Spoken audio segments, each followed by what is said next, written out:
മുക്കത്തെ beverages outlet വിവാദത്തിൽ മുസ്ലിം ലീഗിനെതിരെ ഗുരുതര ആരോപണവുമായി CPM.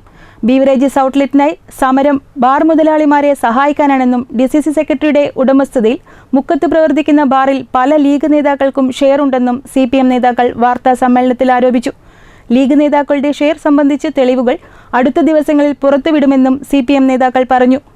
മുക്കം നഗരസഭയിലെ കൊയിലാണ്ടി ഇടവണ്ണ സംസ്ഥാന പാതയോരത്ത് മുക്കം നഗരസഭയിലെ കാപ്പുമല വളവിൽ പ്രവർത്തിക്കുന്ന ബീവറേജസ് കോർപ്പറേഷന്റെ ഔട്ട്ലെറ്റുമായി ബന്ധപ്പെട്ട വിവാദത്തിലാണ് മുസ്ലിം ലീഗിനും ലീഗ് നേതാക്കൾക്കുമെതിരെ ഗുരുതര ആരോപണവുമായി CPM രംഗത്തെത്തിയിരിക്കുന്നത്.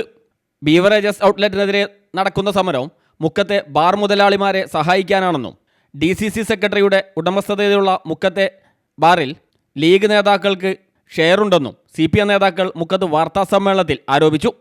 ബാറിൽ ഷെയറുള്ളവരുടെ വിവരങ്ങൾ ശേഖരിച്ചു വരികയാണെന്നും ഉടൻ തന്നെ പുറത്തുവിടുമെന്നും CPM നേതാക്കൾ പറഞ്ഞു.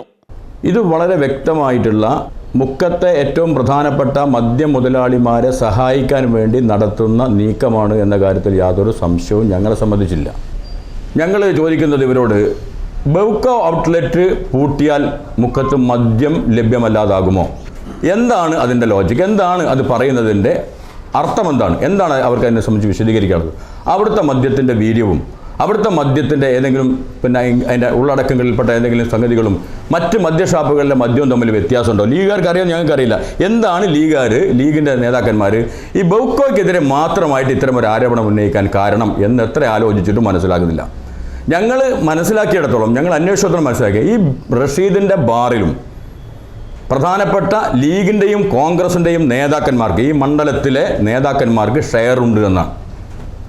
ആ ഷെയറുള്ള സ്ഥാപനത്തിൻ്റെ ലാഭം സ്വന്തം പോക്കറ്റിലെത്തിക്കാൻ വേണ്ടി സർക്കാർ സ്ഥാപനം അടച്ചുപൂട്ടിക്കഴിഞ്ഞാൽ ജനങ്ങളെല്ലാവരും അങ്ങോട്ട് വന്ന് ഇവർ കൊടുക്കുന്ന സാധനം കുടിച്ച് അവർക്ക് ലാഭമുണ്ടാക്കാൻ കഴിയുമെന്ന ദുഷ്ടലാക്കാണ്, മദ്യലോബിയുമായി ചേർന്ന് ലാഭമുണ്ടാക്കാനുള്ള ദുഷ്ടലാക്കാണ് ഈ പറയുന്ന പ്രചരണത്തിന് മുന്നിൽ. ഇത് ജനങ്ങളെ മുന്നിൽ കണ്ണിൽ പൊടിയാനുള്ള തട്ടിപ്പാണ് എന്നുള്ള കാര്യത്തിൽ യാതൊരു സംശയമില്ല. സംസ്ഥാന എക്സൈസ് വകുപ്പിൻ്റെ കീഴിലുള്ള ബീവറേജസ് ഔട്ട്ലെറ്റ് അടച്ചുപൂട്ടുന്നതിന് കോൺഗ്രസിൻ്റെ മന്ത്രിയുടെ കീഴിലുള്ള വകുപ്പിലുള്ളവർ വിചാരിച്ചാൽ അത് നടക്കും. എന്നാൽ നഗരസഭയ്ക്കെതിരായി മുസ്ലിം ലീഗ് നടത്തിയ പത്രസമ്മേളനം ദുഷ്ടലാക്കോടെയാണെന്ന് വ്യക്തമാണ്.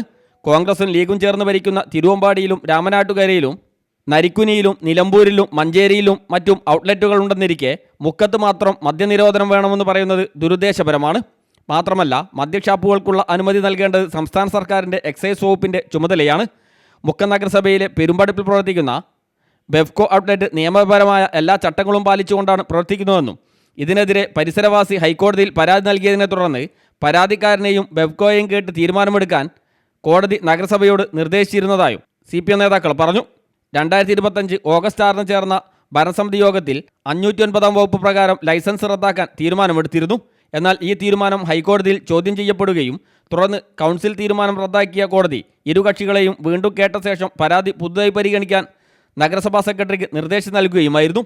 നഗരസഭാ സെക്രട്ടറി ഇരു കക്ഷികൾക്കും നോട്ടീസ് നൽകുകയും ബെവ്കോ പ്രതിനിധി ഹാജരാവുകയും രേഖാമൂലം വിശദീകരണം നൽകുകയും ചെയ്തു. 2 തവണ നോട്ടീസ് നൽകിയിട്ടും പരാതിക്കാരൻ ഹാജരായില്ല. പരാതിക്കാരൻ ഹാജരാവാത്ത സാഹചര്യത്തിൽ മറിച്ചൊരു തീരുമാനമെടുക്കാൻ നഗരസഭയ്ക്ക് കഴിയുമായിരുന്നില്ലെന്നും സംസ്ഥാന സർക്കാരിൻ്റെ കീഴിലുള്ളതും മാനദണ്ഡങ്ങൾ പാലിച്ച് നടക്കുന്നതുമായ ഒരു സ്ഥാപനത്തിന് അനുമതി നൽകാതിരിക്കാൻ മതിയായ കാരണങ്ങളില്ലാത്ത സാഹചര്യത്തിൽ അനുമതി നൽകുകയാണുണ്ടായതെന്നും CPM നേതാക്കൾ പറഞ്ഞു. ഇതിൻ്റെ ഒരു തീരുമാനത്തെ നമുക്ക് തള്ളിക്കളയാൻ പറ്റില്ലല്ലോ. അത് കോടതി ലക്ഷ്യമായിട്ട് മാറും. രണ്ടു കൂട്ടരും കോടതി പോകാൻ തയ്യാറായി നിൽക്കുന്ന ആൾക്കാർ ഒരു കൂട്ടർ കോടതിയിൽ പോയി. കോടതി പറഞ്ഞു ഇത് ഹിയർ ചെയ്തിട്ട് 2 പരാതിക്കാരെയും 2 കൂട്ടരെയും ഹിയർ ചെയ്തതിന് ശേഷം യുക്തമായ തീരുമാനം എടുക്കാൻ കൗൺസിലിനോട് പറഞ്ഞു. ആ യോഗത്തിൽ ഒരു കക്ഷി പരാതിക്കാർ വരാതെ എങ്ങനെയാണ് അവരുടെ ഭാഗം കേട്ടു എന്ന് പറഞ്ഞിട്ട് കോടതിക്ക് റിപ്പോർട്ട് കൊടുക്കാൻ പറ്റുക? അവർ വരാത്തത് കൊണ്ട് നിലവിലുള്ള സ്ഥിതി തുടരാൻ തീരുമാനിച്ചു എന്നുള്ളതാണ് ഞങ്ങൾക്ക് അത് സംബന്ധിച്ച് വ്യക്തമായിട്ട് പറയാനുള്ള കാര്യം. അവർ വന്നിരുന്നെങ്കിൽ ഒരു പക്ഷേ ഹിയറിങ്ങിൻ്റെ ഭാഗമായിട്ട് അതിനനുസരിച്ച് തീരുമാനം മാറുമായിരിക്കും. പക്ഷേ അവർ വന്നില്ല. വരാത്തതുകൊണ്ട് കോടതിയിൽ റിപ്പോർട്ട് കൊടുക്കാൻ സെക്രട്ടറി ബാധ്യസ്ഥനാണ്, ഭരണസമിതി ബാധ്യസ്ഥനാണ്, കൗൺസിലിനോടാണ് പറഞ്ഞിരിക്കുന്നത്. അതുകൊണ്ട് ഒരു പക്ഷികൾ വന്നില്ല എന്നുള്ളതുകൊണ്ട് ആ കക്ഷികളുടെ പരാതി അന്ന് പരിഗണിക്കാൻ പറ്റിയിരുന്നില്ല. ഇതാണ് ഞങ്ങൾക്ക് അത് സംബന്ധിച്ചുള്ള വിശദീകരണം. മുഖത്ത് ചേർന്ന വാർത്താ സമ്മേളനത്തിൽ CPM ജില്ലാ സെക്രട്ടേറിയറ്റ് അംഗം D വിശ്വനാഥൻ, ജില്ലാ കമ്മിറ്റി അംഗം VK വിനോദ്, ഏരിയ കമ്മിറ്റി അംഗങ്ങളായ KT ബിനു, CA പ്രദീപ് കുമാർ എന്നിവർ പങ്കെടുത്തു. CTV പ്രാദേശിക വാർത്ത മുക്കം.